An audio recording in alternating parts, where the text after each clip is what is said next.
শিক্ষার্থীদের সাথে নিয়ে ডাকসুর নির্বাচন কমিশনকে সকল প্রকার সহযোগিতা করতে প্রস্তুত থাকবে বলে জানায় ইসলামী ছাত্র আন্দোলন বাংলাদেশ। বিকেলে ঢাকা বিশ্ববিদ্যালয় কেন্দ্রীয় ছাত্র সংসদ ডাকসুর সামনে সমসাময়িক পরিস্থিতি, ডাকসু নির্বাচন ও প্যানেল ঘোষণা বিষয়ে সংবাদ সম্মেলনে সংগঠনটি এসব কথা জানায়।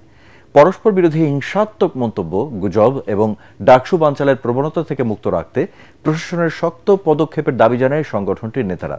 জানান, ডাকসুকে কেন্দ্র করে ক্যাম্পাসে পুঁজিবাদী আস্ফালন এবং যে টাকার ছড়াছড়ি বন্ধ করতে হবে। তারা অভিযোগ করেন, কেউ কেউ তাদের নিজস্ব প্রস্তুতির ঘাটতি কিংবা জনসমর্থনের অভাবে এবং পরাজিত হওয়ার ভয়ে ডাকসু আয়োজনকে স্বাগত জানাচ্ছে না এবং ডাকসু বানচালে ক্যাম্পাসকে অস্থিতিশীল করার পাঁয়তারা চালাচ্ছে।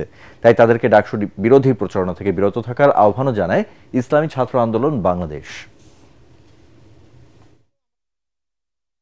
ক্যাম্পাসের সার্বিক পরিস্থিতি বিবেচনায় ডাকসুর পরিবেশকে সমুন্নত রাখতে এবং সুন্দর রাখতে ঢাকা বিশ্ববিদ্যালয় ক্যাম্পাসে যেন এই যে দীর্ঘ 6 বছর পরে ডাকসু নির্বাচন অনুষ্ঠিত হতে যাচ্ছে, এটা যেন কোনো পক্ষ এই বিবাদের সুযোগ নিয়ে ডাকসু নির্বাচনকে বানচাল করতে না পারে, এই ব্যাপারে আমাদের সকলকে সজাগ থাকতে হবে।